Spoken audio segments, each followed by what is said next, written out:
Madame, Monsieur, bonjour, bonjour à tous. Merci de nous rejoindre sur Radio Taxi FM Lemay à l'heure de Taxi Presse. Ce sera avec Gérard Ouessant, le patron du journal Sika et l'homme artiste, le patron du journal Nouvelle Tribune, Jacques Diakouti, éditorialiste, et Abbas Issaka, le patron du journal Le Mania Libéré. Ensemble, nous reviendrons sur des questions de développement. Nous reviendrons naturellement sur le programme national de développement, un ambitieux programme. Le chef d'État est début hier dans les Golfs, à Abu Dhabi notamment, pour parler avec des potentiels investisseurs. Nous reviendrons avec les confrères sur le sujet. Nous parlerons également politique avec la nouvelle exigence de la classe politique de l'opposition, beaucoup plus la C14, l'opposition qui exige encore des réformes avant les locales. Allons-nous vers un nouveau boycott? C'est l'interrogation ce matin. Bienvenue. Retour en studio avec mes confrères. Bonjour à Abbas Issaka. Bonjour Eric, bonjour à tous ceux qui sont déjà installés dans le taxi. Merci de nous avoir rejoints dans le taxi à VIP. Bonjour Gérard Ouessant, bienvenue. Bonjour Eric, bonjour à tous les auditeurs. Vous allez bien? Moi je vais bien. Parfait, ça me rassure. Bonjour Président Jacques Diakouti. Bonjour. Bonjour Eric, bonjour aux auditeurs. Surtout qu'on ne continue pas à vous appeler Président. Hein. C'est normal. Merci. Bonjour aux auditeurs et auditrices. Merci de nous avoir rejoints, être en studio avec nous. On sera tout à l'heure rejoint par l'homme à Tissobri. Je voudrais qu'on commence par le développement de notre pays parce que le sujet il est très important et chacun quand même s'inquiète par rapport à notre développement. D'ailleurs, le gouvernement togolais en premier qui a concocté un plan national de développement, un plan dont on dit ambitieux, qui doit quand même permettre au Togo de se sortir d'affaires. Est-ce que, j'ai envie de poser d'abord la question à Abbas Issaka, est-ce que quand vous lisez le plan national de développement tel qu'il est conçu aujourd'hui, est-ce que vous avez bon espoir que ce pays pourra être redressé véritablement? Oui, mais quand on prend le programme, quand on le lit, on sent qu'il y a quelque chose qui doit se faire, mais s'il y a une volonté politique, parce que sans la volonté politique, rien ne pourra se faire. Vous savez, quand on parle de développement, je pense que c'est à 3 niveaux. Il y a d'abord le niveau local et le niveau communal, et après, ça prend une proportion nationale. Donc avant de penser à ce programme national de développement, il faut penser aux cibles que ça doit atteindre au niveau des locales et au niveau des communes et surtout des régions aussi. Mais aujourd'hui, il ne s'agit pas de laisser penser pour des gens sans qu'ils sachent ce qu'il faut en faire avec. Donc c'est pour cela que nous disons qu'en principe, pour que ce programme réussisse, il faudrait que les locales, la décentralisation puisse être effective avec l'organisation des élections locales, où les populations bénéficiaires de ce programme doivent se sentir concernées par ce programme, au lieu de rester là à penser, parce qu'on peut aller chercher des investisseurs. Et puis il y a un autre sujet très inquiétant, c'est par rapport à la sécurité. Lorsque on va chercher des investisseurs qui vont venir, alors que il y a d'abord l'insécurité qui est là en train de guetter les hommes d'affaires, et de l'autre côté l'insécurité judiciaire aussi qui est là. Je ne sais pas si ça peut être, c'est celui que j'ai parlé tout à l'heure de la volonté politique. On va revenir sur la question de la sécurité tout à l'heure parce que la semaine dernière était un petit peu mouvementée à Lomé avec des coups de botte un petit peu, bon, enfin j'exagère un petit peu quand même, hein. C'est juste un braquage à Lomé, on va revenir là-dessus. Bonjour Elom, merci de nous avoir rejoints. Bonjour Eric et bonjour Taxi FM. Alors il se trouve que dans votre parution jeudi dernier, vous êtes revenu sur le PND et vous avez proposé à vos lecteurs ce que beaucoup ne font pas encore véritablement, à savoir ce qu'il faut savoir réellement du PND. Bon, avant de commencer à parler d'une chose, il faut la maîtriser, il faut la connaître. bien évidemment, je pense que c'est un document volumineux Oui. et il faut prendre du temps et du plaisir à le lire d'abord et à faire une analyse judicieuse de chaque axe, parce qu'il y en a 3 Bien sûr. au total.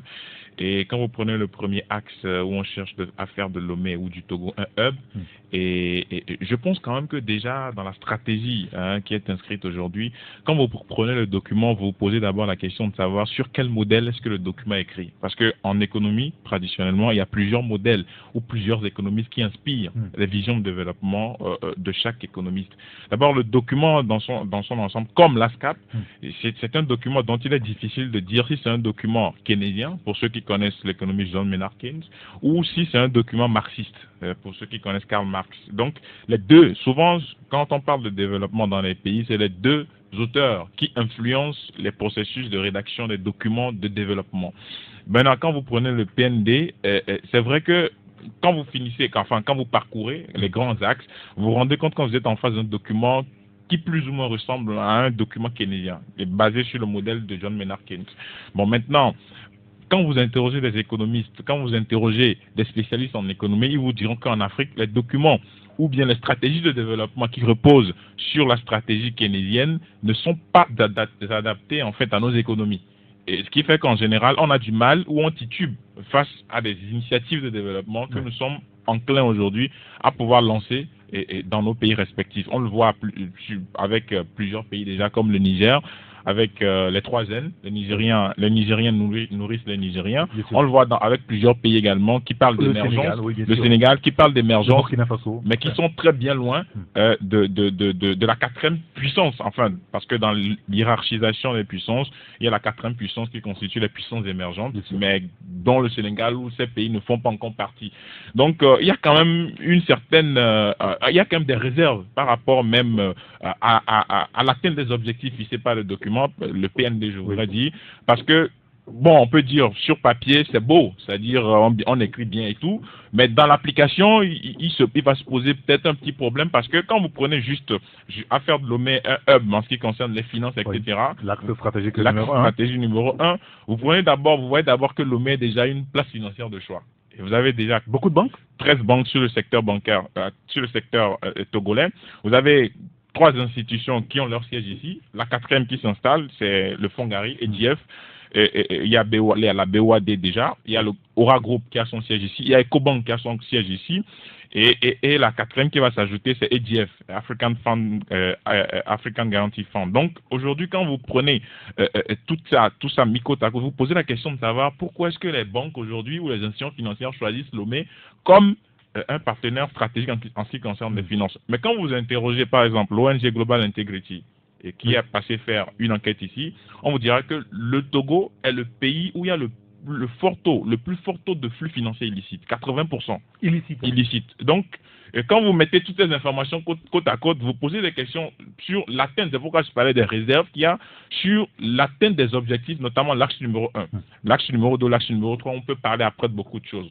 Bon, je ne vais pas monopoliser ou m'étaler sur le document, mais je pense quand même que c'est un beau document, mais c'est l'atteinte des objectifs fixés par le document qui va poser problème, surtout que la base déjà sur le modèle keynésien est en train de relancer totalement le débat sur l'efficacité. Voilà. Jacques Takouti, est-ce que vous comprenez pourquoi est-ce que certains de nos compatriotes sont sceptiques par rapport donc à ce programme qui est conçu? Aujourd'hui, on voit le gouvernement ne dort pas du tout. D'ailleurs, le chef de l'État séjourne depuis hier à Abu Dhabi dans le Golfe. Il veut se battre. Il a dit d'ailleurs dans son discours il y a une semaine, il a envie comme de se donner à fond et appelle d'ailleurs ses collaborateurs à se donner à fond pour que ce pays connaisse l'émergence. Pourquoi est-ce que certains de nos compatriotes ne le croient toujours pas? Non, vous savez, le problème, comme l'homme le disait tout à l'heure, c'est d'abord le document. Personnellement, j'ai eu le document PDF. Je vous dis que c'est d'abord pour télécharger ce document, c'est tout un parcours de combattant. Et vous êtes arrivé finalement. Bon, j'ai téléchargé ce qui me paraît un peu disponible pour pouvoir lire. J'ai au juste vu 3 axes. L'axe sanitaire, c'est-à-dire l'axe éducation, et l'axe également économie. En fait, c'est ces 3 axes-là que j'ai j'ai jeté un coup d'œil pour voir qu'est-ce que le gouvernement pense faire dans ce secteur-là. Quand vous prenez par exemple l'axe sanitaire, on nous a parlé des hôpitaux de référence, oui. On a fait cas de l'hôpital d'Aguay. Oui, Saint-Pérégrine. Voilà. Et puis, quand vous prenez l'intérieur du pays, on a vu les ambulances qu'on a eu à distribuer dans certains centres hospitaliers de notre pays. Et quand vous prenez par exemple le volet éducation oui. de ce programme, on voit que ce volet-là reste encore à désirer, parce que c'est un volet qu'on n'a pas. Vous ne voyez pas la clarté de ce que le gouvernement effectivement veut faire par rapport à ce côté, parce que on n'a pas pour le moment, il faut le reconnaître, nous n'avons pas encore un ministre de l'éducation. De l'éducation nationale. Oui. Voilà, donc il faut le reconnaître, on ne l'a pas encore. Et l'autre aspect, comme vous l'avez dit, le Togolais est sceptique parce que vous avez vu tout à l'heure que le président de la République se bat pour qu'il puisse renflouer les caisses et atteindre les objectifs. Parce que les Togolais se disent aujourd'hui, la plupart des fonds qui rentrent, on constate que de gauche à droite, ces fonds sont détournés, mais il n'y a pas d'inquiétude, on n'inquiète personne. Donc on voit tous les jours. Le président de la République n'est pas, comme vous l'avez dit tout à l'heure, il est en Dubaï pour chercher une fois encore des fonds.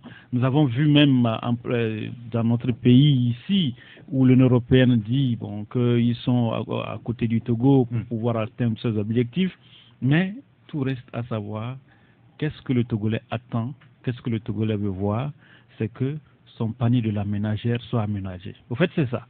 Ouais. Vous voyez, aujourd'hui, quand on prend l'axe même de notre capitale pour faire de Lomé un hub, oui. Quand vous prenez un peu certains quartiers, aujourd'hui il est difficile de pouvoir casser des maisons pour construire des routes. Oui. Prenez l'exemple des axes. Quand vous prenez par exemple l'axe Todman vers l'hôpital, vous voyez qu'à un moment donné le boulevard est un peu élargi. Quelque part, le boulevard s'est rétréci parce qu'il n'y a pas les moyens pour pouvoir dédommager les riverains qui sont à côté pour élargir la voie. Oui. Donc, il y a beaucoup de choses qui sont un peu floues dans ce document. Personnellement, comme je l'ai dit, c'est un peu lourd.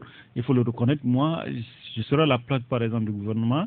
Je vais simplifier ce document-là et mettre à disposition des populations ce document. C'est-à-dire que vous avez le sentiment aujourd'hui qu'on embrasse tout. On a tout embrassé dans ce document. L'axe numéro 1, peut-être pour nos auditeurs, l'axe numéro 1 dit mettre en place un hub logistique d'excellence et un centre d'affaires de premier ordre dans la sous-région. L'axe numéro 2 parle de développer les pôles de transformation agricole, manufacturier et d'industrie extractive. Et puis l'axe numéro 3, consolider le développement social et renforcer les mécanismes d'inclusion. Pour vous, c'est trop de choses. C'est un peu lourd pour le Togolais, le commun des Togolais. C'est un document un peu lourd. Moi, je crois qu'il faut prendre ce document, essayer de retravailler encore ce document, prendre par exemple les axes, essayer d'expliquer ces axes-là en un français facile, et l'autre aspect également, essayer de vulgariser ce document-là dans les langues nationales pour que nos compatriotes qui n'ont pas cette latitude de pouvoir lire comprennent ne serait-ce que ce que c'est que ce document-là. Gérard, qu'est-ce que vous pensez quand même de ce programme conçu aujourd'hui par le gouvernement pour nous sortir d'affaires? Parce qu'il s'agit de ça, sortir le Togo d'affaires. D'accord, moi je me pose la question, pour sortir un pays d'affaires, est-ce que c'est une affaire de documents? Si ce n'était qu'une affaire de documents, les pays qui sont déjà sortis d'affaires, on n'aura qu'à aller prendre leurs documents dont ils se sont servis. On leur dit, prêtez-nous ça s'il vous plaît. On n'a pas les mêmes réalités. On applique. On n'a pas les mêmes réalités. Le développement est une même réalité en fait. Il s'agit d'avoir des routes, il s'agit d'avoir la bonne éducation, tout. Quand vous lisez ce programme-là, qu'est-ce qu'il y a de nouveau en fait? Quand vous comparez avec l'ASCAP, quand vous comparez avec les points, les plans quinquennaux qu'on a eus, Souyadema et tout ça là, qu'est-ce qu'il y a de nouveau? Qu'est-ce qu'on n'a pas déjà dit? Qu'est-ce qu'on n'a pas déjà expérimenté? Moi, je crois que le développement est d'abord une réalité. Il s'agit, le développement est d'abord mental, selon moi. Excusez-moi de dire la chose comme ça. Il ne s'agit pas de dire, quand vous voulez faire du commerce, il ne s'agit pas de dire, Bon, je vais acheter ça là à 5 francs et je revends à 10 francs et comme ça j'ai une marge de 5 francs. Bon, ça c'est dans la théorie. Mais un bon commerçant, c'est qu'il a le flair. Il a le flair pour l'argent, pour les bonnes affaires. Est-ce qu'aujourd'hui, le Togo est géré de façon qu'on puisse avoir du génie, qu'on puisse avoir de la créativité pour développer? Moi, je crois qu'il y a un problème. Quand vous prenez le Togolais comme cela, ce qu'il a de plus, c'est la peur. Aujourd'hui, il y a un climat délétère, un climat de peur. Autrement, se dit, quand est-ce qu'il y aura la prochaine répression? À quelle sauce nous serons mangés? Ça, c'est vous qui le pensez comme cela. Non, mais c'est une réalité. Les dernières répressions ne datent pas d'un an. Et vous pensez que c'est déjà exorcisé, que les gens n'ont pas intégré cette peur en eux? Quand vous allez à Mango, bien Sokode, vous pensez que ce qui préoccupe les gens le plus, c'est le développement? Moi, je crois que non. Le développement est d'abord mental. Il s'agit de libérer le mental des peuples pour avoir la créativité. À moins que vous ne croyez qu'on puisse faire le développement sans la créativité. Ce que moi, je ne pense pas. Les pays qui se sont développés, c'est parce qu'ils ont fabriqué, je ne sais pas quoi, des Boeing, des Volkswagen, qu'ils ont fabriqué des machines à coudre, qu'ils ont fabriqué... les Togolais peut-être n'ont pas besoin de ça, par exemple, pour pouvoir connaître ce qu'on appelle le développement. Voilà, donc nous allons faire un développement sans technologie. Nous allons faire un développement sans la science. C'est juste un développement qui repose sur un document bien écrit, et puis on l'applique. Ben, vous vous trompez. Eux-mêmes, ceux qui ont rédigé le développement, ce programme-là, ils le disent tout le temps, il faut que le peuple s'approprie ce document. S'approprier, ça veut dire quoi? Ça veut dire d'abord avoir les moyens de se l'approprier. Quand vous dites je veux être propriétaire d'une voiture, ça veut dire que vous avez les moyens financiers pour vous l'acheter. Ça veut dire que vous avez un permis de conduire pour le conduire. Ça veut dire que vous avez un mécanicien pour le réparer au cas où cette voiture tombait là en panne. Mais aujourd'hui, le peuple togolais, quels moyens il a pour s'approprier le développement qu'on lui propose dans ce programme-là? Moi, je crois qu'il n'en a pas. On n'est pas bien éduqué. La formation, vous savez ce qu'elle est. On n'est pas un peuple libéré mentalement parce qu'il y a la peur et des problèmes vraiment sous-jacents où à tout moment, quelque chose peut se passer. Donc, est-ce que dans cette atmosphère-là, est-ce qu'on peut faire un développement? Moi, je crois qu'il faut prendre... Ça veut dire que pour vous, le plan tel qu'il est conçu aujourd'hui n'est pas réaliste? Il est théorique. Il est théorique. Plus théorique que réaliste. Il est très théorique et c'est ça qui se fait ailleurs aussi. Quand vous voyez tous les autres pays, ils ont fait la même chose. Quand vous prenez par exemple l'école primaire gratuite, beaucoup de pays l'ont fait. Le Burkina, le Bénin, plein de choses. Ce n'est pas des inventions togolaises. Mais comment faire pour l'appliquer? Et qui va l'appliquer? C'est ça le problème. Dire que bon, je vais acheter, je sais pas moi, supposons que quelqu'un ça va acheter un jet privé qui l'amène au Togo. Sachant bien qu'il n'y a pas de mécaniciens capables de réparer cet avion, mais ça veut dire qu'à terme, l'avion sera coulé par terre. C'est une chose que de dire je vais débloquer de l'argent pour créer telle industrie. Mais quand il n'y a pas la technicité, les techniciens qu'il faut pour conduire tout cela, ça ne marchera pas. Très bien. Il y a un auditeur qui nous dit sur notre numéro WhatsApp, et je profite pour communiquer en même temps le numéro à ceux qui ne le savent pas encore, c'est le 90 71 49 62 90 71 49 62 pour nous envoyer un SMS ou un message WhatsApp et voilà, c'est passé. Il y a un auditeur qui nous dit le PND fait beaucoup référence aux ODD. Tout porte à croire que ce plan est rédigé sous le modèle du plan de développement édité par les Nations Unies, c'est-à-dire les ODD. Alors, je voudrais qu'on s'attarde un petit peu sur... Surtout quand on parle de Keynes, de Marx, tout ça là. Moi, je crois que nous sommes tellement loin de ça. Nous sommes tellement loin de ces modèles économiques. Aujourd'hui, au Togo, quand vous voyez la réalité qui est là, on n'a vraiment pas besoin de ces modèles-là. Il s'agit de gens qui cherchent à manger au jour le jour. Trouver à manger. Manger, oui. Il faut réfléchir sur comment manger, oui, mais comment produire. Et c'est justement pour ça que je veux qu'on parle de l'agriculture. Il faut dire que l'économie n'est pas assez structurée. D'accord, je veux qu'on parle de là. Ça ne se passe dans des économies très structurées. Bon, ce que Gérard dit, par exemple, non, je comprends ce qu'il est en train de dire, parce que nous sommes dans une économie informelle.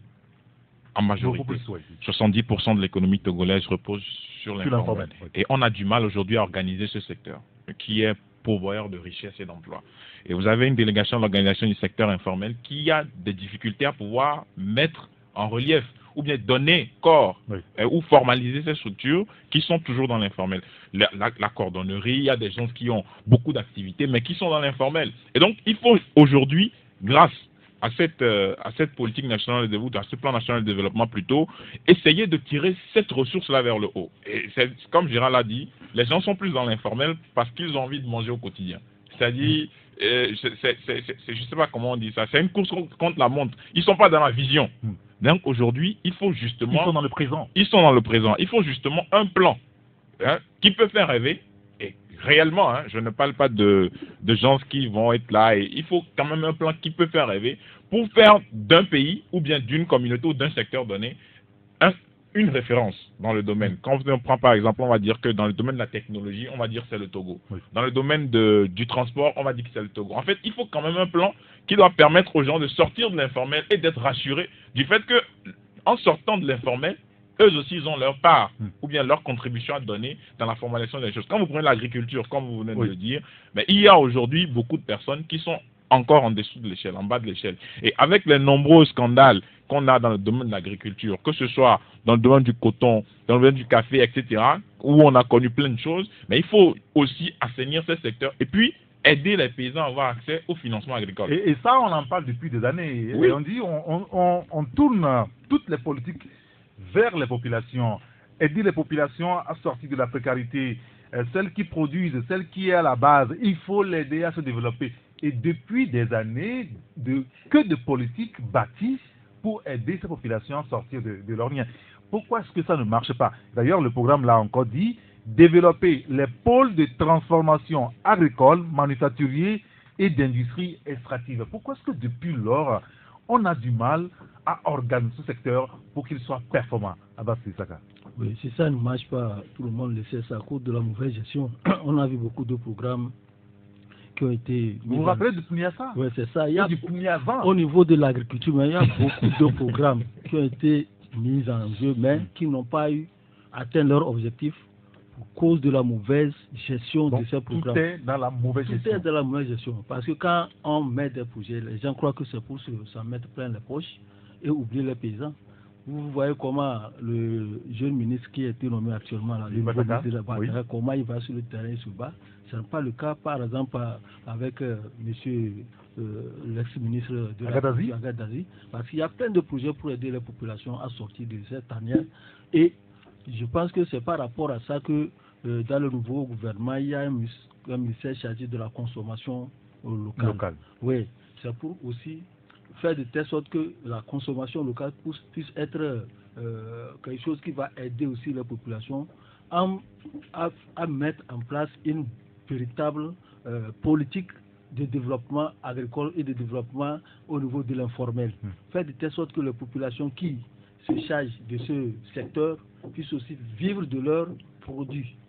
Et c'est ce qui fait qu'on a mis. Mais du moment où il y a du côté, quand on a eu le Piazza, le Paza, il y en a encore tout ça là. Rien n'a évolué, c'est par rapport à cette mauvaise gestion qui a entouré. Et puis au niveau de il y a plusieurs plans quinquennaux que nous avons vécu. Les plans quinquennaux depuis 1969 jusqu'à nos jours. Il y a les plans quinquennaux 55 ans, mais rien, aucun n'a donné même un peu un résultat. Il y a eu des silos qu'on a placés sur l'étendue du territoire. Moi, j'ai cotisé pour ça. On appelait ça Togo-Grain. Les silos de Togo-Grain. Dans la brousse partout. Dans la brousse partout, on voit ça, mais ça n'a pas fait ce que ça va donner ce qu'on veut.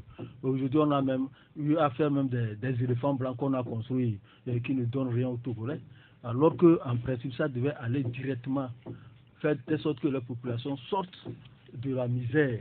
Et depuis qu'on nous a parlé du plan social, on est dans le mandat social du chef de l'État. C'est en ce moment qu'on a commencé par mettre en œuvre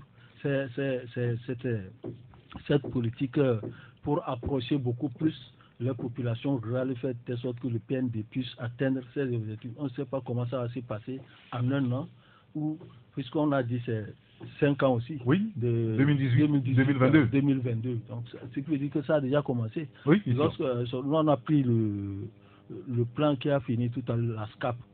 Au niveau de la SCAP, on a vu que c'est les constructions, il y a certaines choses qu'on a vues là-bas, mais rien de grand qui a bénéficié aux populations également dans ces situations. On a vu seulement la construction des routes, des pistes rurales, attention. La construction des pistes rurales dans le cadre de CESCAP pour permettre aussi à l'écoulement des produits d'un village à un autre. Mais pour le moment, il reste un an à Fogna pour finir son mandat social. Est-ce que dans ces moins d'un an, finalement. Moins d'un an. Un an, je dis bon, même si c'est moins d'un an, c'est un an pour lui. Donc, on attend de voir comment ce que ça va donner, surtout au plan social, et faire de telle sorte que l'informel puisse aussi bénéficier de ce PND et que la population rurale puisse aussi en bénéficier pour éviter même l'exode rural que nous connaissons. Oui, Gérard disait tout à l'heure que le problème de nos populations, c'est comment manger. C'est ça. Alors, comment manger, ça voudra dire qu'il va falloir qu'on s'attelle véritablement à notre agriculture. À l'école, on a toujours enseigné que le Togo est un pays essentiellement agricole. Et quand vous parcourez le Togo, vous voyez des espaces vides qui sont là, à perte de vue. Mais on se demande pourquoi est-ce que rien ne se fait ici? Ou bien cela n'est pas pris en compte par les programmes qu'on a connus. Dans ces conditions, comment est-ce qu'on peut développer véritablement notre pays sur le plan agricole? Non, vous savez, il y a un autre aspect. Quand vous prenez par exemple le Burkina, vous prenez le Sénégal, pour ceux qui ont souvent le temps de regarder un peu les chaînes de ce pays, oui. Voilà. Vous prenez par exemple le Sénégal ou le Burkina, vous allez voir, même si le journaliste est en train de parler entre-temps en français, à un moment donné, il va en Wolof.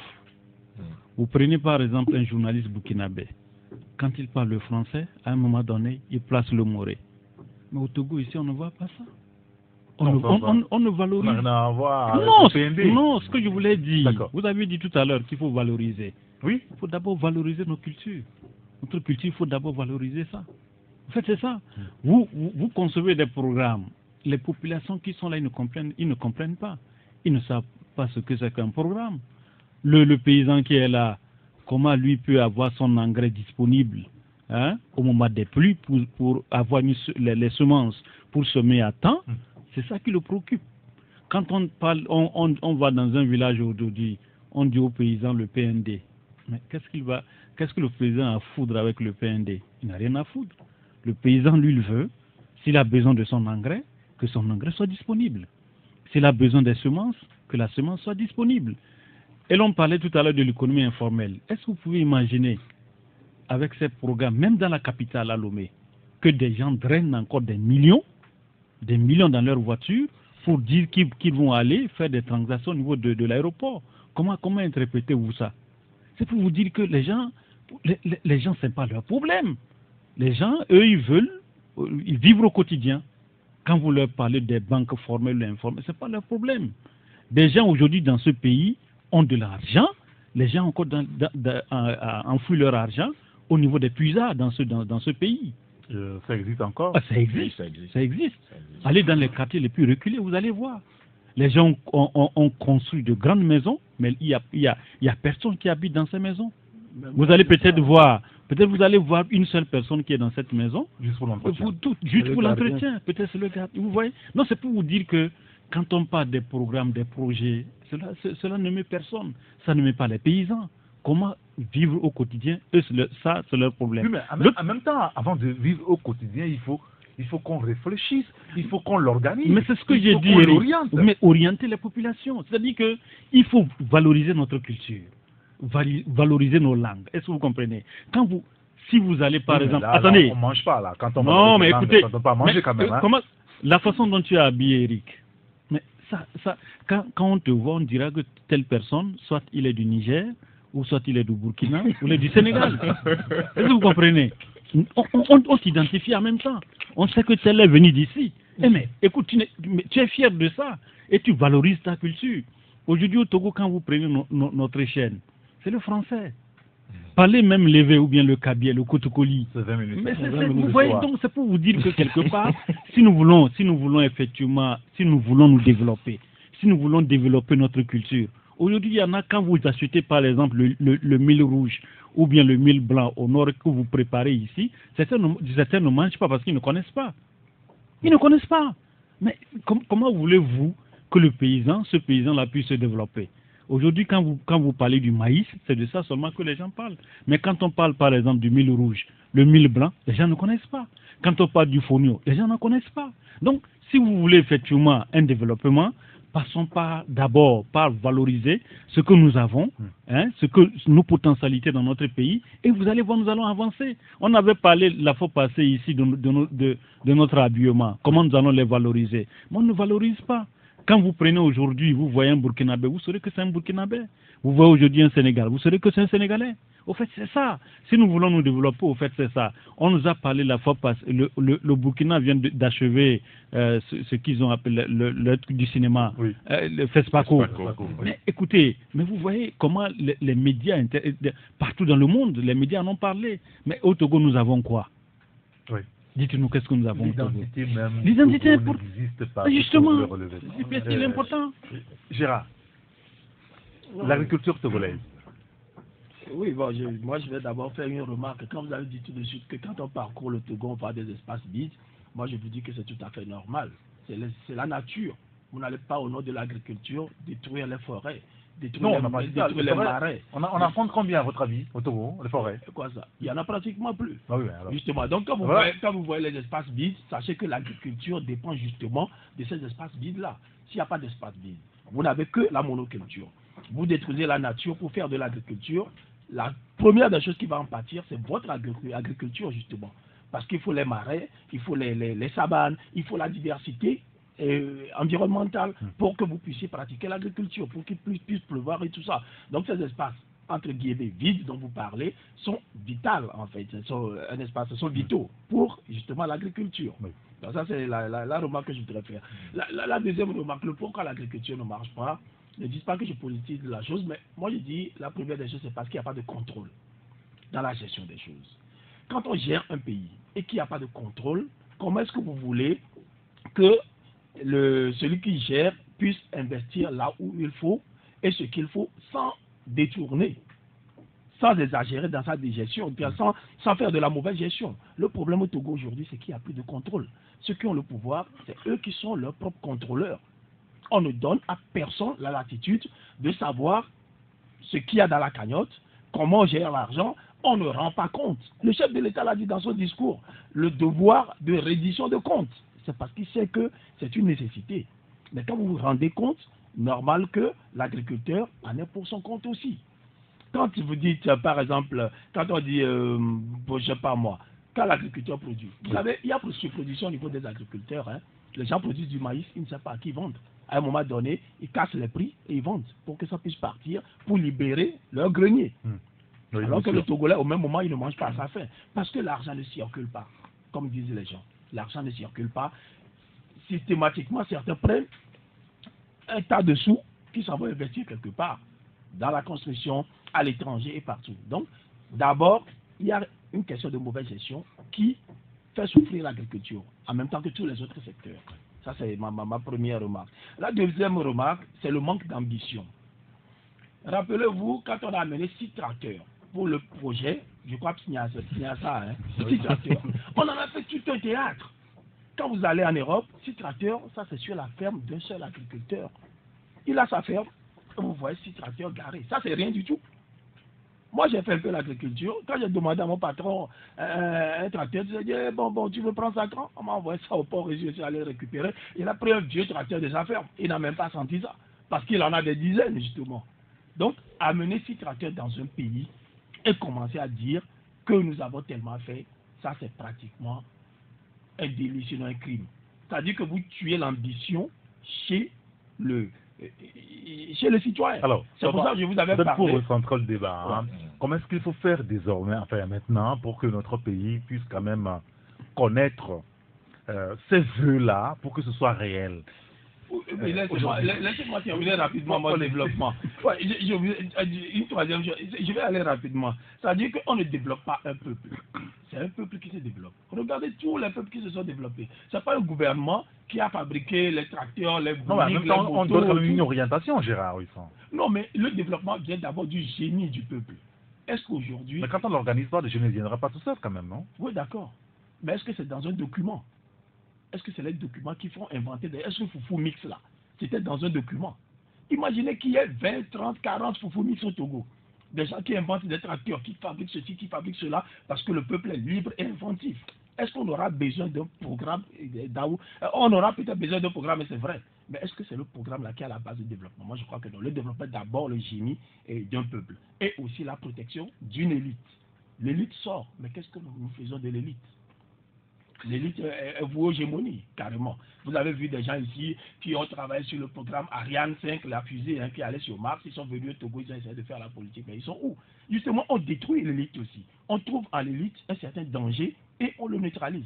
C'est toutes ces petites choses-là qui font que le développement est plombé. Alors, beaucoup pensent, beaucoup de nos auditeurs pensent naturellement que, bon voilà, il y a eu des programmes quinquennaux qui n'ont pas réussi, qui n'ont pas abouti véritablement. Et donc, ce qu'on est en train de nous faire voir là va échouer forcément.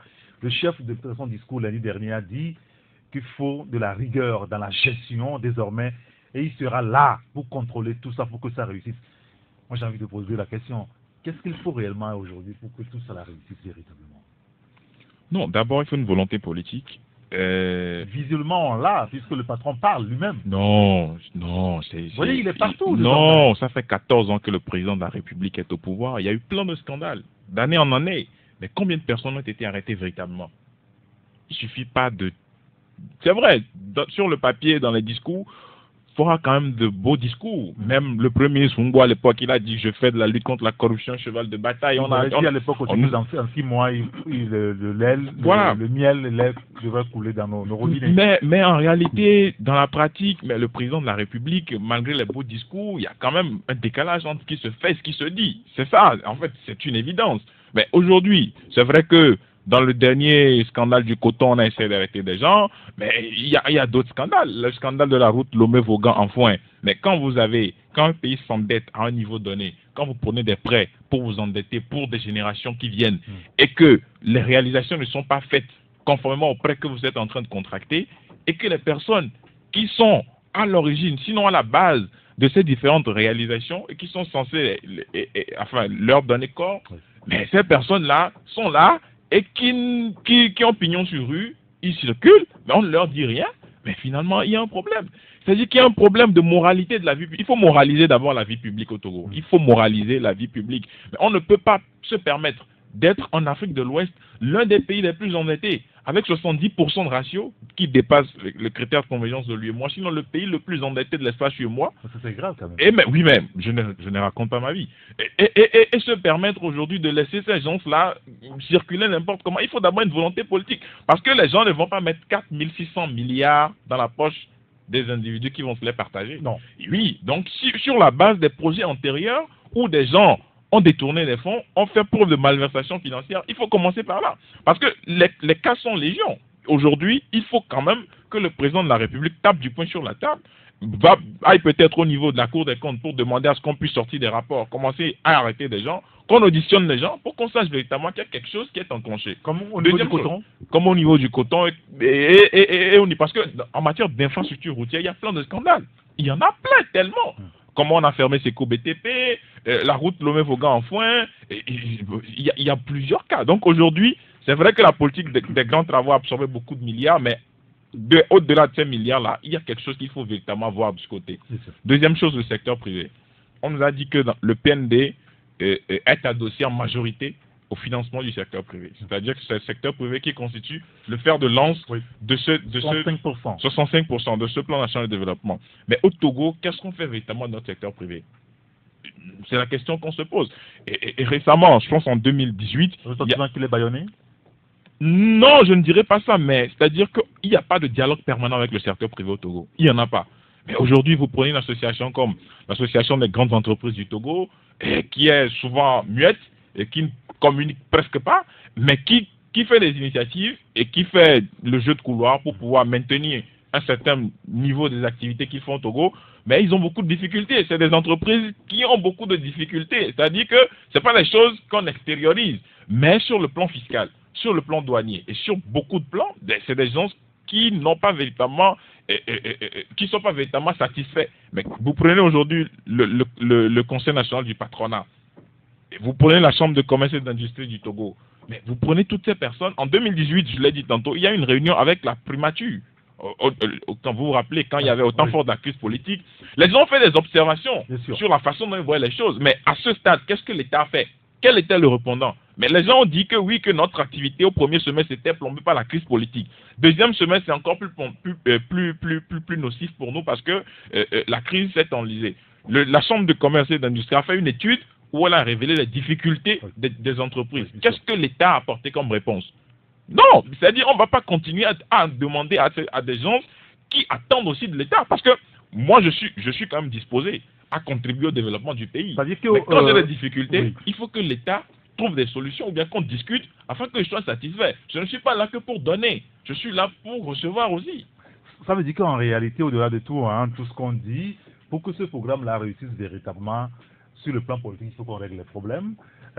Sur le plan même de management au niveau de nos sociétés, il faut qu'on donne plus de moyens aux sociétés pour pouvoir éclore véritablement. C'est ça, Jacques Zakouti. Vous savez, pour caricaturer un peu cette situation, vous savez, aujourd'hui, le Togo est comme, disons, prenons le cas du chef de l'État par exemple, aujourd'hui qui va un peu partout pour pouvoir chercher les moyens. Oui, bien sûr. Il est vrai. Vous savez, quand une mère qui a des jumeaux, la maman est condamnée à ne pas se coucher sur son ventre. Donc, quand vous avez des jumeaux, vous êtes obligé de vous coucher sur votre dos. Parce que les jumeaux, elles sont obligées de téter les mamelles que vous avez. Mais si vous vous couchez sur votre dos, c'est un peu difficile pour... ouais, juste un enfant. Donc, c'est pour dire quoi? C'est-à-dire qu'aujourd'hui, vous savez, pour que ça marche, il est impérieux que le président de la République puisse se coucher sur son ventre. Parce que s'il laisse, il laisse tout en ses mamelles et que les gens têtent, attendez voir ce qu'on ne puisse pas avancer. Ouais, donc la bonne gouvernance, le contrôle. Mais justement, aujourd'hui, il faut contrôler. Aujourd'hui, il faut quand même auditer. Vous savez, on nous a parlé de l'ASCAD. Voilà un projet qu'on est en train de un programme qu'on est en train de remplacer aujourd'hui par le PND. Qu'est-ce qui a été fait avec ce programme? Qu'est-ce qui reste à faire? Voilà. Qu'est-ce qui a été fait? Non, je crois que il ne faut pas toujours qu'on essaie de sauter de coq à l'âne par rapport à ces programmes. Aujourd'hui, si on ne sait pas faire le sort que l'autre programme a subi, les autres, on risque également de subir le même sort. Parce qu'aujourd'hui, si nous ne rentrons pas dans la rigueur, il sera difficile. Et aujourd'hui, tenez-vous bien, il n'y a aucun pays aujourd'hui économiquement solide pour pouvoir vous faire des prêts. Et chaque pays roule effectivement sur des dettes. Et en même temps, écoutez, on en parle du Canada qui veut nous soutenir. Oui. Là, on est à Abu Dhabi. Écoutez, vous savez, mais s'ils vont vous soutenir, s'ils vont vous faire des prêts, vous aussi, vous devez donner des garanties. Oui. Aujourd'hui, quand vous prenez le Togo, quelle garantie encore nous avons? Le port ne nous appartient plus. Quand vous prenez par exemple les phosphates ne nous appartiennent pas également.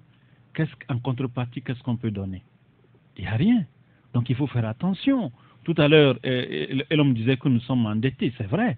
Et si on ne sait pas faire, avec ces prêts que nous sommes en train de courir de gauche à droite encore pour avoir, si on ne gère pas bien, on risque de passer au naufrage. Donc il est important aujourd'hui, si nous voulons avancer, il faut qu'on puisse mettre la rigueur dans ce que nous sommes en train de faire. Très bien. Abbas Issaka, donnons ensuite la parole à Gérard sur le sujet. Je constate que le chef de l'État fait son programme, et ce programme, son programme, il dit que c'est à lui. Donc ce qui veut dire qu'il va mettre de la rigueur. Et le problème qui se pose actuellement, c'est le laisser aller, qui a caractérisé toute la gestion que nous avons connue depuis longtemps, même sous son règne. Il y a trop de laisser aller. Des gens font du banditisme économique et on les laisse, personne ne les touche. Il y a une impunité caractérisée qui est là, puisque quand quelqu'un il voit son prochain commettre une bévue, il est laissé, on ne fait rien. Lui aussi, moi aussi, je vais faire parce que c'est devenu une culture au niveau de la gestion de l'État. Donc il faudrait que cette fois-ci, comme il a dit que c'est son programme et qu'il va y veiller, qu'il soit aussi rigoureux dans la gestion de ce programme pour qu'on puisse arriver. Sinon, dans le cas contraire, lui, il est en train de négocier des investisseurs, des sous pour arriver au Togo.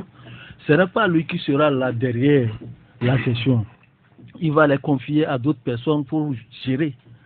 Les mêmes qui avaient géré la SCAP, les PUD. Bon, ça, on ne sait pas encore, on ne sait pas à qui il va confier sa gestion. Parce qui sont autour du chef de l'État. C'est toujours eux qui sont autour de lui. Alors vous voulez qu'on confie ça à qui? D'autres?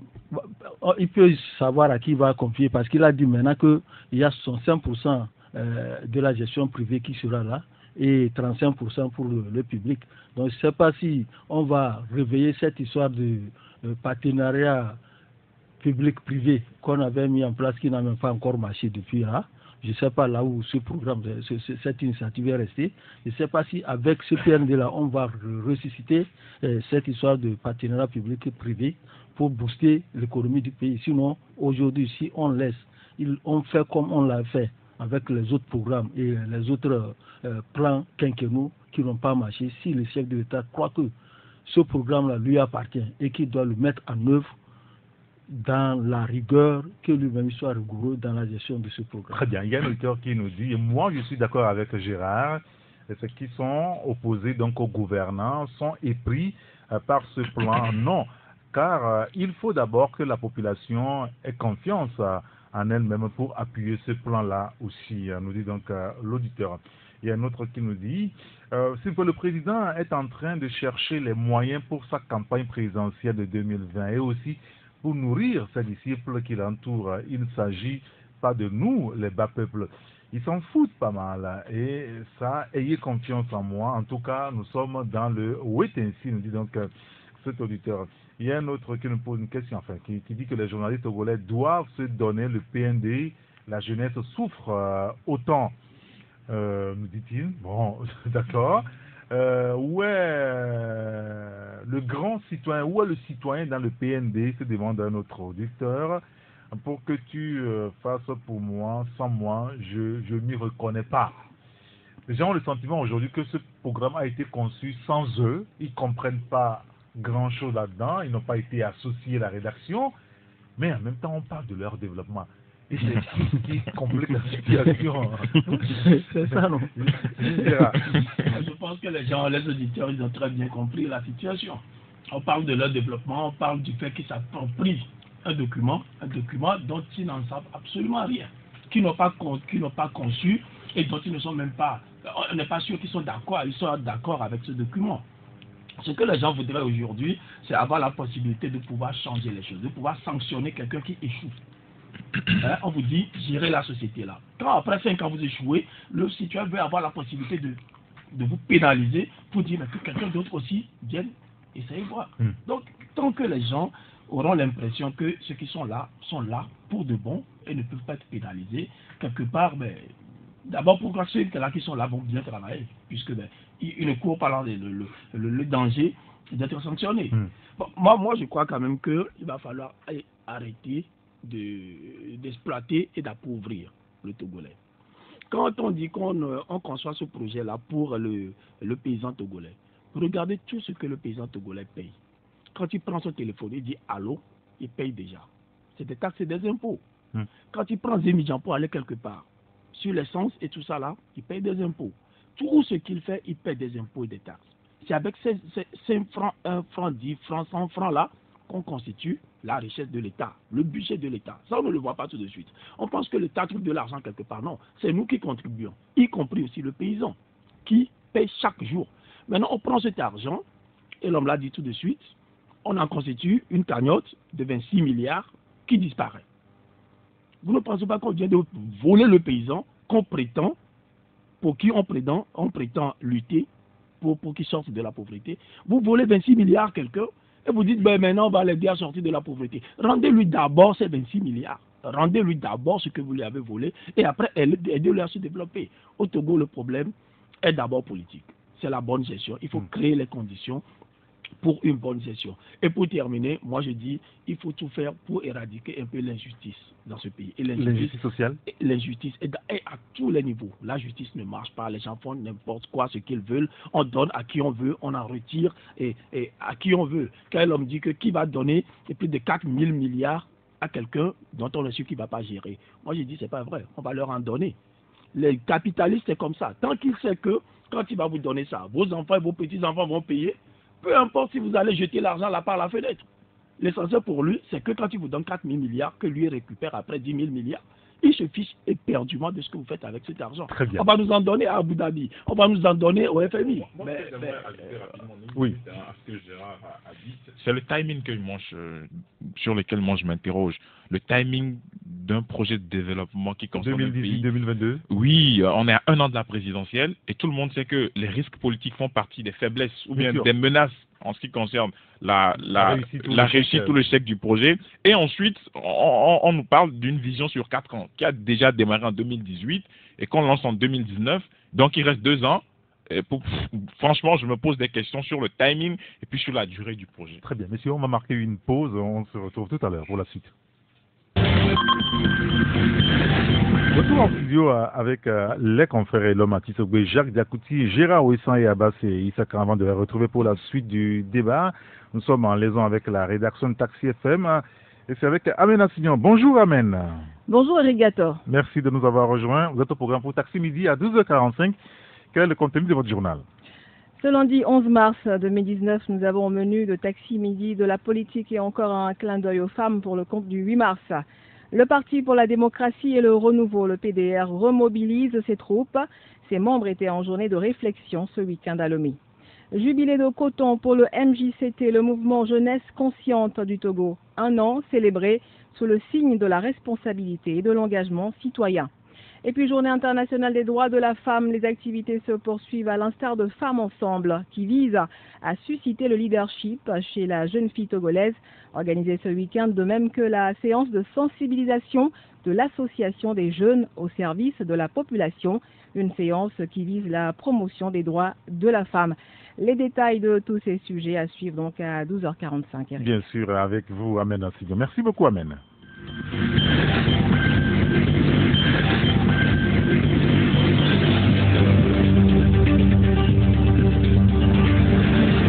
Retour en studio avec les confrères. Est-ce que l'insécurité dans notre pays peut être aussi un frein à notre émergence, à notre développement? Jacques Diakouti. Bon, vous savez, parlant d'insécurité, il n'y a pas seulement sur le plan de vol, mais il y a également l'insécurité judiciaire. Vous savez, si la justice, ah bien sûr, si un investisseur sait qu'en venant investir, par exemple, dans notre pays, et que s'il y a, par exemple, un litige avec son partenaire, et il sait en allant en justice, il n'aura pas gain de cause, mais écoutez, il n'accepte pas venir investir. Donc je crois que l'insécurité judiciaire également peut empêcher les gens. Et l'autre aspect, quand vous prenez également le volet sécuritaire, oui. Le volet sécuritaire aussi peut empêcher les gens de venir investir. Nous avons vécu ces temps-ci à des braquages dans notre pays. C'est là où je voudrais qu'on en vienne. Je crois que mardi dernier, notamment. Mardi dernier, il est impérieux aujourd'hui que l'appareil sécuritaire puisse revoir la stratégie de la protection de nos populations. Et l'autre aspect également qu'il ne faut pas, l'autre piste qu'il ne faut pas également négliger, il est important aujourd'hui de sensibiliser également nos populations, de sensibiliser nos parents, nos frères, nos sœurs, par rapport à cette transaction bancaire. Aujourd'hui, vous savez, vous pouvez aller dans un pays avec votre carte et retirer de l'argent. Et on n'a pas besoin de transporter des millions sur soi pour aller, par exemple, à l'aéroport international Gnassingbé et Adema pour pouvoir voyager. Et l'autre aspect également aujourd'hui que moi je crois que la police et la gendarmerie de la piste également qu'ils devaient suivre par rapport au braquage qui a eu lieu la fois passée, il est important qu'ils confisquent le numéro le portable de ce monsieur pour voir avec qui il a échangé tout dernièrement avant que le braquage ne puisse surgir. Parce que c'est trop facile Et vous savez, quand ceux qui font ces genres de transactions, c'est comme si Elon me donne de l'argent, Gérard, et vous-même et Abbas, et moi je suis chargé par exemple d'aller faire convoyer l'argent vers l'aéroport. Et il faut s'assurer entre-temps, est-ce que Elon n'a pas communiqué avec quelqu'un? Est-ce que Eric n'a pas communiqué avec quelqu'un? Donc il y a tous ces aspects-là qu'il faut et qu'il ne faut pas également négliger. En même temps, ce braquage, c'est vrai que le dernier, c'est ce qui s'est passé au niveau d'Amoutive, mais ça fait des années, au moins 4 ans, 5 ans que des séries de braquages se suivent. Oui, bien sûr. Moi, j'ai dit... C'est la même méthode qui est utilisée. Justement, il faut voir. Et l'autre aspect également, il faut voir même également au niveau des appels et au niveau également des écoutes téléphoniques. Parce que toi et moi, par exemple, on n'a pas cette capacité de pouvoir s'écouter. Peut-être que quelque part, il y a les gens peuvent écouter certaines personnes. Donc il faut voir également à ce niveau quels sont ceux qui gèrent également ce côté-là et qui y mettent par exemple à l'écoute et quelles sont les informations qu'ils ont. Il y a également cet aspect et qu'il ne faut pas également négliger. Je crois que c'est un ensemble également où par exemple, ne serait-ce que le ministre de la Sécurité, celui de la Défense, et le directeur de la police, et celui également de la gendarmerie, il est important que ces personnes-là puissent coopérer. Il faut qu'ils s'asseyent pour discuter, parce qu'on ne peut pas comprendre comment quelqu'un convoie l'argent. Vous savez que quand la zone de Décon, c'est une zone où il y a pratiquement tout le temps, vous voyez, ne serait-ce que peut-être la gendarmerie et la police circuler. Oui, ils sont partout. Voilà, souvent en moto, vous les voyez souvent, ils sont dans leur véhicule et ils circulent, mais qu'on dise qu'il y a un braquage à ce niveau et qu'on ne puisse pas arrêter la personne. Je crois qu'il est important de revoir également cette stratégie. Et le dispositif sécuritaire. Et nous savons également que nous avons toujours tiré sur la sonnette d'alarme dans ce pays qu'il y a un problème entre les chaînes de commandement. Ça, on le dit toujours. Il y a un problème à ce niveau. Il est important que le premier responsable, c'est-à-dire le ministre de la Défense, c'est le chef de l'État en personne qui est le ministre de la Défense, il est important que, de temps en temps, ne serait-ce qu'il rencontre les chefs corps et pour discuter, pour échanger avec eux. Parce que ce n'est pas aujourd'hui que les Togolais ont commencé par crier pour dire qu'il y a un problème au niveau de la chaîne de commandement. C'est-à-dire que quand le ministre, par exemple, le directeur de la police donne des instructions aux policiers de rester peut-être sur cet axe, sur l'axe-là plutôt, nous voyons la gendarmerie également rester sur un autre acte où les policiers devaient rester. Et finalement, il y a une cacophonie. Même quand vous prenez l'armée de terre, vous prenez l'armée de l'air, vous prenez également, ne serait-ce que ces militaires-là qui circulent, souvent il y a des problèmes. Parce que vous voyez, surtout, c'est au cours des matchs que nous on a, je ne sais pas si le Togolais ont fait la remarque. Vous prenez par exemple le bataillon qui est souvent stationné au niveau d'Agoué. Vous avancez vers l'échangeur, vous voyez encore un autre bataillon qui est là, qui n'a pas le même mot de passe que ceux qui sont par exemple au niveau d'Agoué. On se pose des questions, mais pourquoi dans un pays, il y a les bérets noirs et du côté gauche et les bérets noirs qui sont du côté droit et ils n'arrivent pas à s'entendre par rapport à la coordination. Vous soupçonnez quand même un problème au niveau de la chaîne de commandement. Il y a un problème au niveau de la chaîne de commandement. Il faut revoir ce chaîne. Abbas, qu'est-ce que vous pensez finalement de cette série de braquages qui n'en finit finalement pas? Je pense qu'il y a un problème, un véritable problème, et ça devient inquiétant pour le Togolais. En temps, c'était au niveau de l'aéroport, le gars a pris l'argent, ils sont sur la moto, ils ont pris l'argent, ils ont traversé la ville. Ils sont encore allés commettre un autre acte criminel à Tobolokopé. Ils sont évaporés dans la nature, on n'a pas retrouvé. Et les scènes, ces actes-là sont répétés, même en plein grand marché, on vient, on braque les cambis, on prend l'argent et s'en va. Et ça a fait la dernière fois, le ministre de la Sécurité a pris des dispositions pour interdire l'accès des motos au grand marché. Finalement, ça n'a rien donné, puisque aujourd'hui, ce n'est plus au grand marché qu'on a braqué, c'est en pleine ville qu'on est venu braquer. Et ce qui s'est passé, c'est que en pleine ville, à Motivé, la personne est au niveau du feu rouge, il s'est arrêté. Et puis, des gens en moto sont venus encore tirer sur les pneus. Et ils ont pris l'argent, ils sont partis.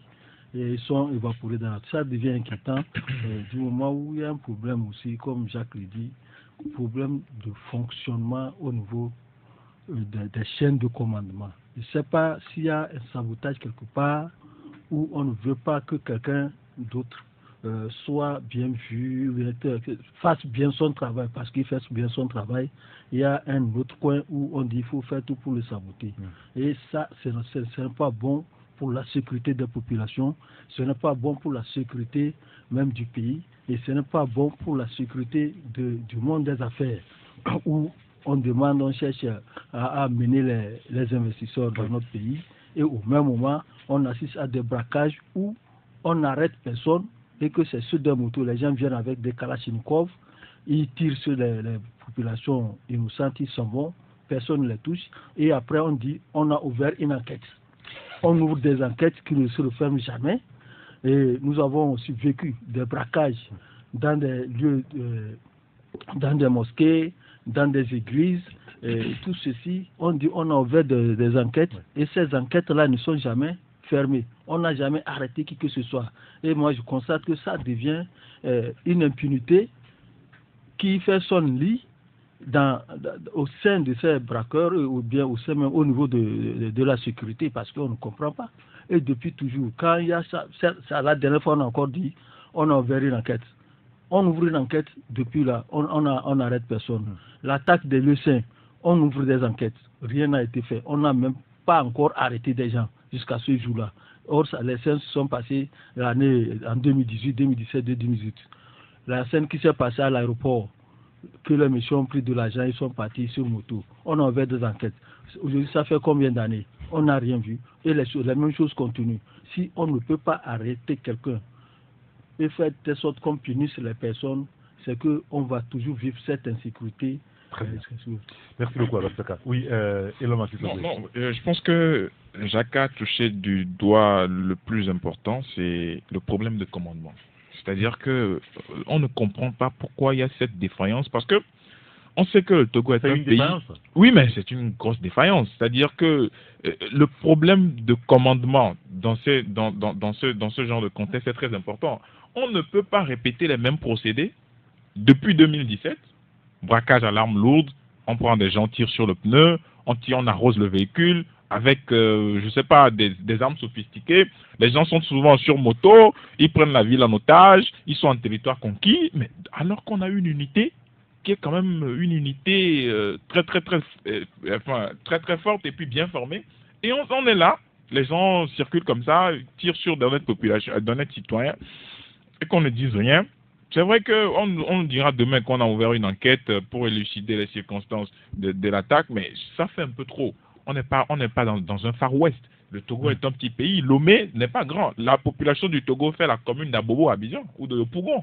Donc on ne peut pas, on est à peine 7 millions. Ça fait la commune de Yopougon, la plus grande commune de Côte d'Ivoire. Donc aujourd'hui on ne peut pas se mettre dans ce contexte-là à répéter les actes de braquage et que l'État ne puisse pas véritablement influer sur ou bien mettre en place un dispositif sécuritaire qui puisse véritablement contrer ces braquages. C'est aussi gênant que ceux qui sont concernés dans la sécurité ne disent rien depuis lors. Oui, mais c'est gênant. Mais quand les gens opèrent en pleine journée en plus, en pleine journée, les gens opèrent à des carrefours stratégiques. C'est-à-dire, moi je ne comprends pas ça. C'est-à-dire, il y a une facilité dans les attaques. C'est-à-dire, les gens viennent, ils prennent en otage quelqu'un à un carrefour, ils tirent en l'air, tirent de sommation, et puis commencent à tirer sur les pneus, sur la voiture. Quelqu'un ouvre la portière, il sait où il y a le magot, et puis il prend, il s'en va. Mais ça veut dire qu'il y a des fuites.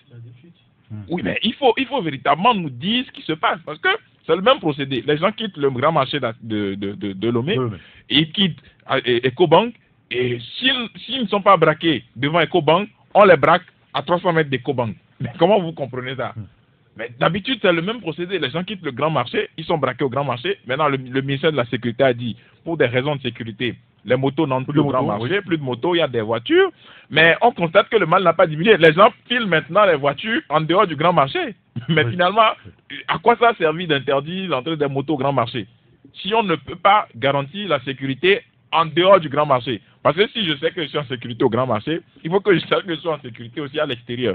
Maintenant, revenons sur ces gens qui transportent beaucoup de millions comme ça dans les transactions. Mais franchement, moi, ça me pose problème.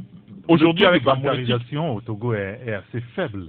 Oui, je ne refuse pas. Mais aujourd'hui, au 21e siècle, avec tout ce qui court là, on ne peut plus circuler avec 100 millions en liquide. Mais en moins que regardez les banques même. Quand les banques transportent du liquide, vous voyez tout l'arsenal qu'il y a autour. Oui. Vous voyez comment ils filent. Ils ne s'arrêtent pas au feu rouge. Il y a des soldats un peu partout.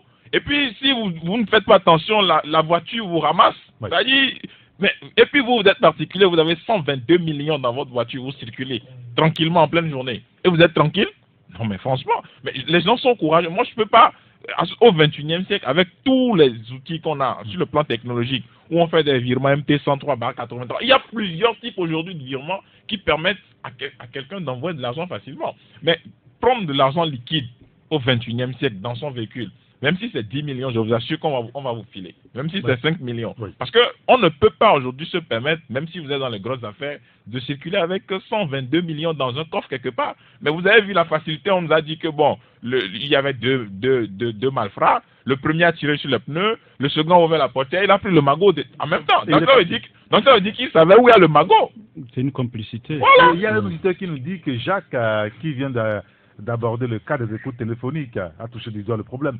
Est-ce que vous savez que dans ce pays, les gens mettent sur écoute leurs partenaires en complicité avec les agents de Togocel et Move? C'est vrai. Donc, un employé peut mettre sur écoute un employeur et partager l'argent du braquage avec ses complices. C'est un réseau. Ceux qui opèrent n'entendent que les informations. Que Dieu bénisse le Togo.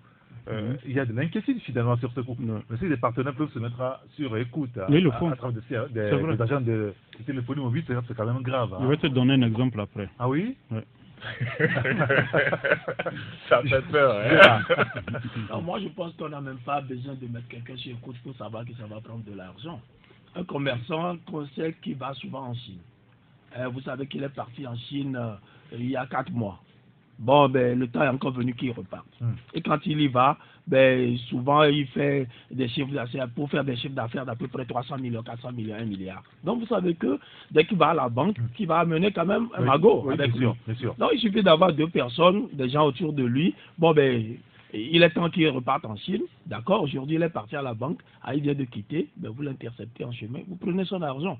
Moi, je crois que c'est aussi facile que ça. On n'a même pas besoin de le mettre sur cette table d'écoute. Mais de toutes les façons, ce qui est le plus dangereux, c'est qu'avec l'argent liquide, vous n'imaginez pas tout ce qu'on peut faire.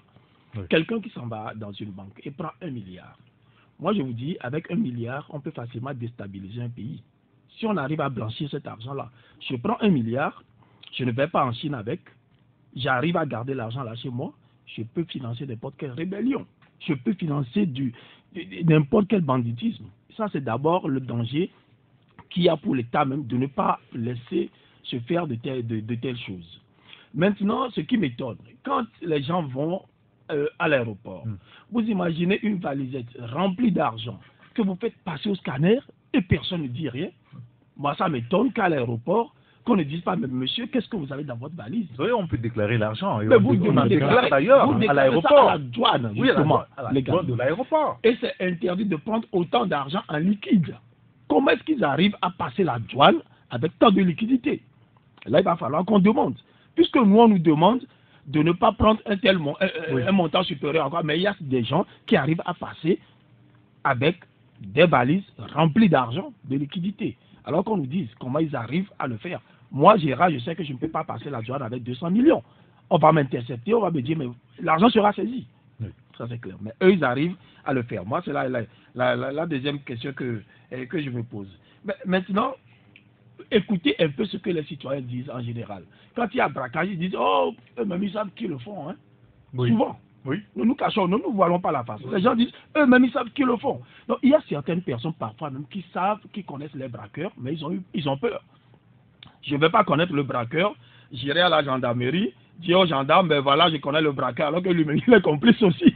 Mais il a peur de subir la vengeance, justement, de ces braqueurs-là, parce qu'il a peur d'aller dénoncer le délinquant au commanditaire. Et c'est lui qui va en payer les pots cassés. Donc il y a cette insécurité-là ambiante qui est là. quand les gens, ce n'est pas un secret, quand les gens financent des miliciens, tout ça là, qui donnent des armes, certains en déduisent que c'est justement ces miliciens-là qui, après, s'en vont faire des coups. C'est des choses qui se disent au sein de la population. Or, c'est la population qui assure la sécurité, hein, c'est pas la police. Quand vous arrivez dans plusieurs pays...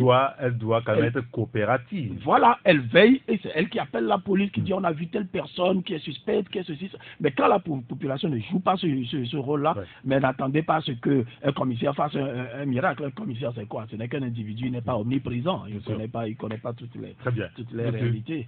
Une toute dernière chose pour critiquer un peu l'homme, quand il dit que la police togolaise est très bien formée. Moi, je vous dis que ça, c'est... En fait, tu n'as pas dit très, man. C'était trois fois. Moi, je pense que c'est juste des mythes. La politique togolaise n'est pas extraordinaire. Sinon, qu'est-ce qu'on dirait alors des Français qui viennent les former? Si eux, ils sont très bien formés. Alors les Français, c'est très bien. Non, vous savez, ça, c'est des mythes. Sinon, on attraperait à chaque coup les délinquants là. Très bien. Mais ils ne les attrapent Merci pas. beaucoup. En 3 minutes, non, je crois que ce qu'il faut ajouter, vous savez, parlant par exemple, parlant de la police, parlant de la gendarmerie, il faut reconnaître que quelque part, la police et la gendarmerie ne sont pas bien équipées. Et l'autre aspect, ils n'ont pas le matériel. L'autre aspect, non, écoutez, mais est-ce que vous avez une fois vu un militaire ou bien un policier, un gendarme se plaindre? Non. Vous prenez par exemple la plupart de ces gendarmeries que nous avons un peu partout dans notre pays, les commissariats dans les quartiers, partout que nous avons. Vous savez, le seul commissariat que le Togo dispose en son nom propre, c'est le commissariat qui se trouve au niveau de Baie. Le reste du commissariat, là, le premier arrondissement. Vous savez que c'est un commissariat que Sylvanus Olympion avait bâti. Oui. Vous vous rappelez son histoire. Oui. Lui ne voulait pas avoir l'armée. Lui voulait avoir seulement que la police. Et quand vous prenez par exemple les autres là sont en location. Je vous dis, tous les autres là sont en location. C'est le seul commissariat où, je vous dis, qui appartient aujourd'hui à l'État.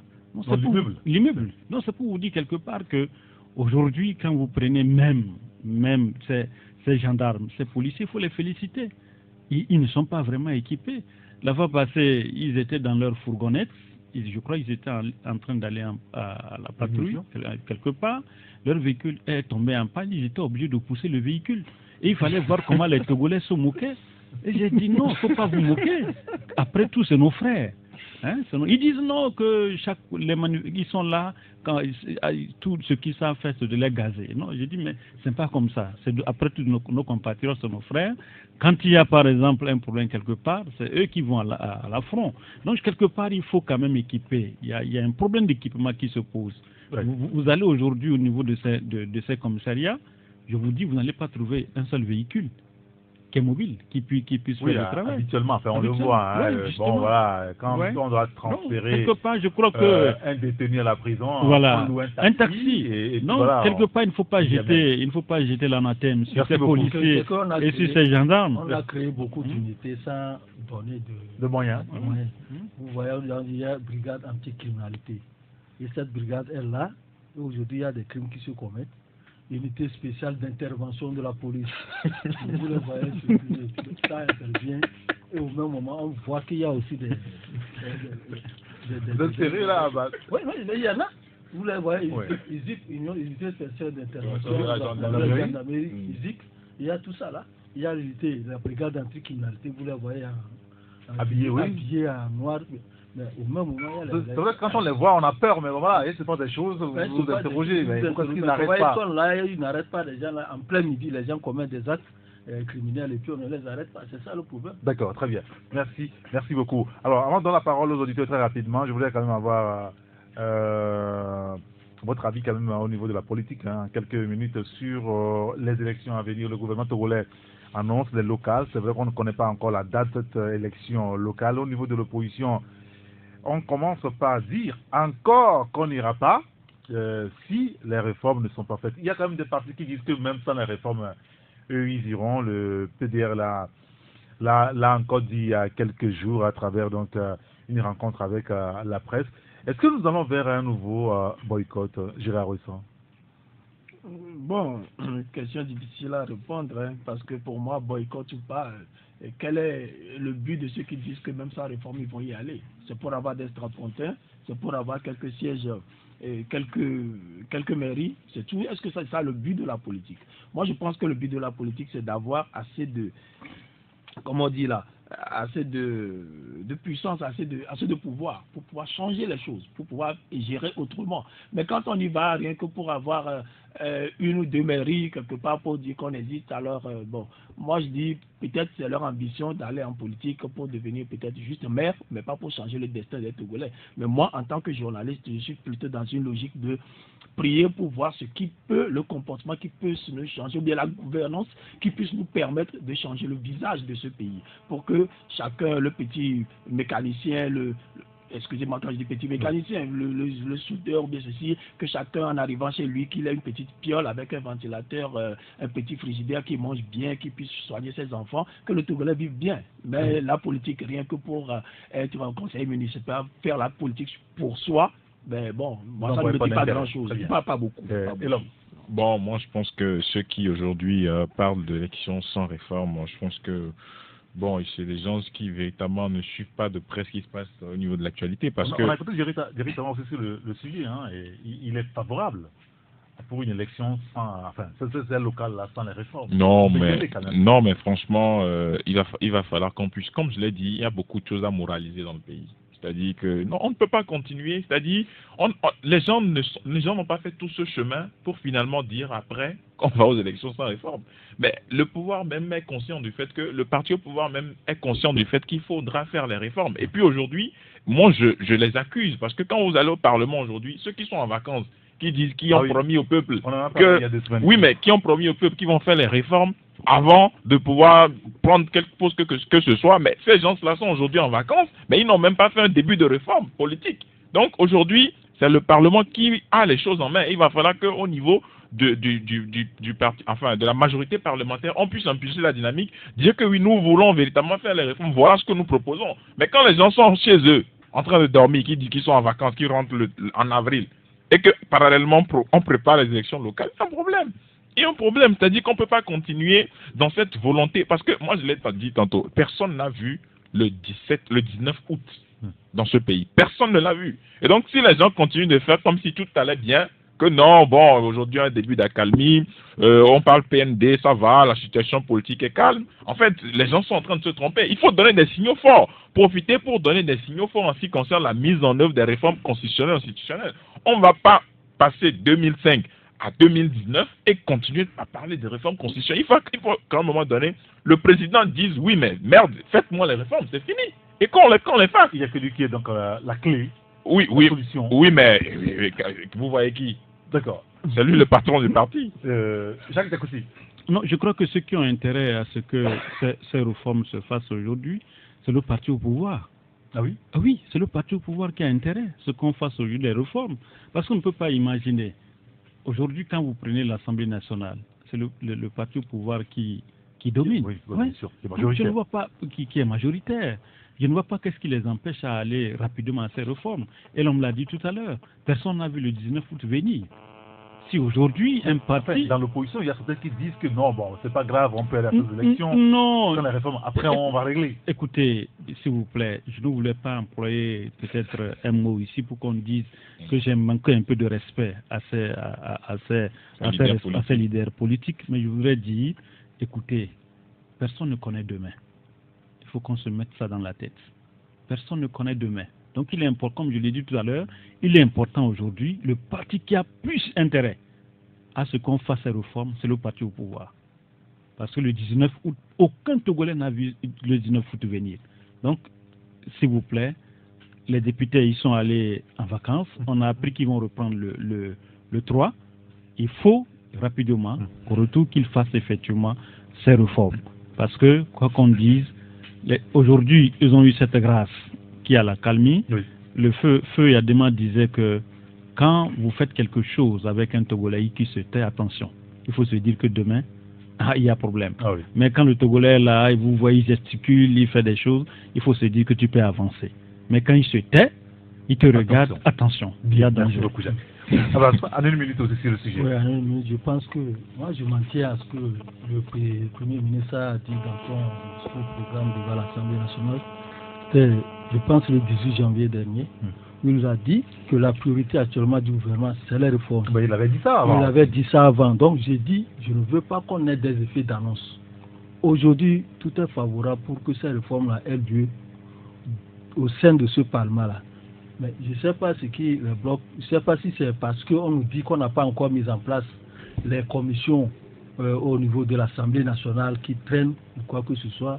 Je ne sais pas s'ils attendent le 2 avril prochain pour la rentrée parlementaire pour faire ça, pour mettre en place ces commissions. Mais pour le moment, ils n'ont qu'à profiter de ce temps-là parce qu'ils ont eu le temps pour voter leur comment on dit ça, Le règlement le règlement intérieur. Pourquoi juste après le règlement intérieur, on ne peut pas commencer par mettre en place les commissions, parce que la présidente de l'Assemblée nationale est là, elle est en train de travailler, elle reçoit en audience plusieurs personnalités. Oui.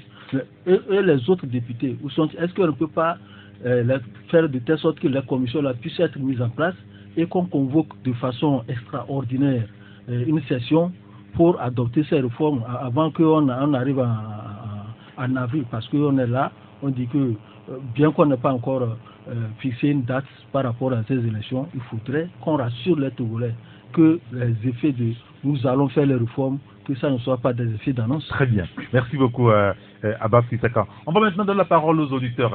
Vous pouvez réagir sur tous les sujets là qu'on vient d'aborder. On a parlé du PND, on a parlé de l'insécurité, on vient donc d'évoquer le sujet lié donc à la politique des élections locales à venir. Est-ce qu'il faut y aller sans les réformes? Est-ce que nous n'allons pas vers un nouveau boycott de l'opposition, surtout de la coalition? Vous nous appelez sur le 93 96 99 99 ou le 99 20 09 59. Nous sommes sur Radio Taxi FM à Lomé. Nous avons notre premier auditeur au bout de fil. Allô? Ah, il est parti. Allô? Il est parti, notre auditeur. Il est là? Très bien, on le prend. Allô? Allô? Oui, bonjour. D'accord, bonjour. Bonjour. C'est monsieur? Saint-Thomas. Saint-Thomas, très bien. Nous vous écoutons, Saint-Thomas Commis. Monsieur Rinker, Oui. j'aimerais parler du braquage. L'année dernière, vous aviez fait cas et je disais que chacun a son niveau de richesse. C'est-à-dire, vous, au studio là-bas, je peux venir vous braquer, repartir, et personne ne va m'attaquer, m'inquiéter. Après quelques jours, c'est indécent. Il faudrait que ça s'arrête. Et quand on dit il y a action, il doit y avoir réaction. Quand nos dirigeants et nos autorités ne le font pas, moi j'aimerais qu'on retire la protection, le portefeuille de la protection civile au niveau du ministre de la Sécurité, juste pour le donner à un civil qui va penser à tous les Togolais. Parce que un citoyen en bonne santé est une richesse et que ça profite toujours au pays, à la conscience du pays. Mais quand on le fait de gauche à droite, qu'il y a des fuites, qu'il y a des vols, des braquages, pas de suite, ça inquiète. Sur le second sujet que j'aimerais intervenir, oui, c'est sur le PND. Et vous avez posé une question le jeudi passé qui m'a intéressé. Comment faire pour que le PND réussisse? À ce que je sache à ce jour que le président a voyagé sur Dubaï, il va encore revenir avec des financements. Oui. Et un de vos journalistes l'a dit à vos côtés là, question de capitaliste qui ne se pose pas la question comment les fonds ont été utilisés. Lui, c'est le contrat a été respecté, il va tirer ses profits, même si c'est sur 50 ans, il a 5 milliards à brasser. Maintenant, le tour qui se joue au niveau de nous les citoyens, c'est nous qui souffrons dans nos plats à la maison. On n'a pas de route, on n'a pas d'hôpitaux, on n'a pas de soins. 592 qui sont tués par accident. Et ce sont nos routes qui ont fait ça. Et quand mon président voyage encore, va encore ramener des financements, il ne faudrait pas que ça tombe encore dans les mains de ceux qui charcutent, comme on en a charcuté le port autonome de Lomé. Et ça, c'est la première des choses. Il doit pouvoir sanctionner.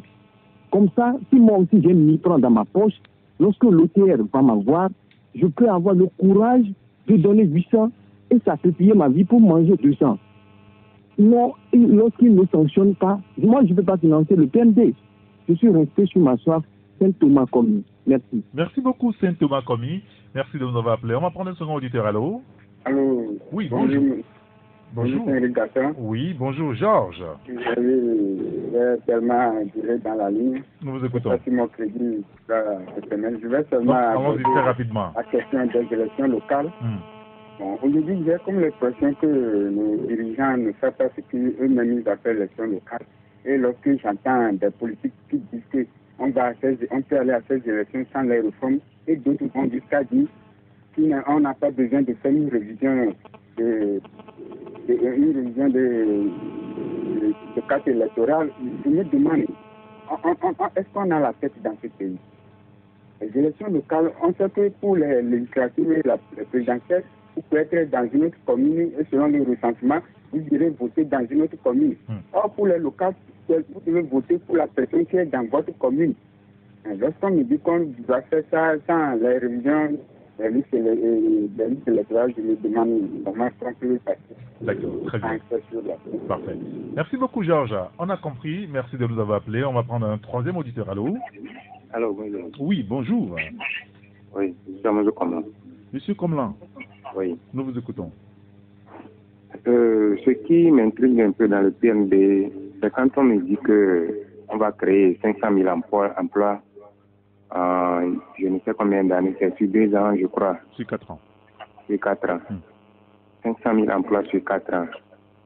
Et ce fois, à la présidence, ça fait déjà près de 15 ans. Je ne sais pas combien d'emplois il a pu créer en 15 ans et qu'en 4 ans, il va créer 500 000 emplois.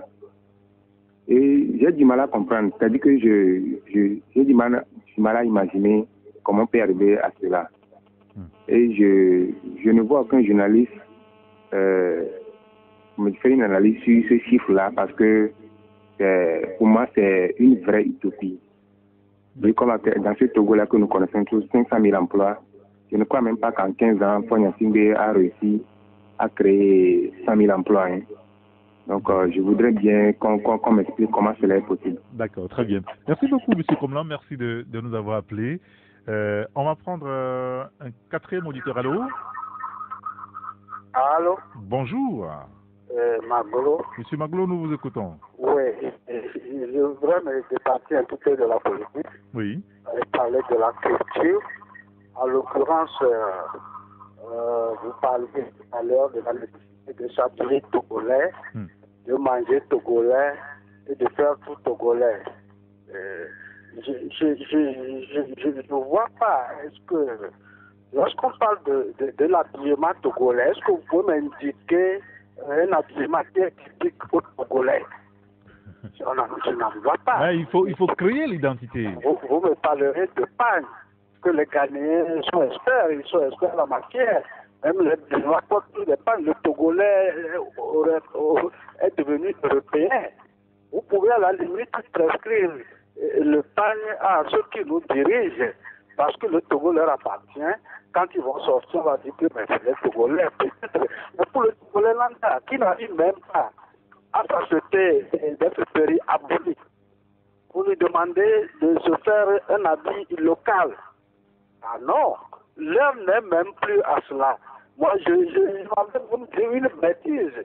Qu'est-ce que cela va rapporter aux Togolais lambda aujourd'hui, à l'heure où nous sommes, où les Togolais se cherchent?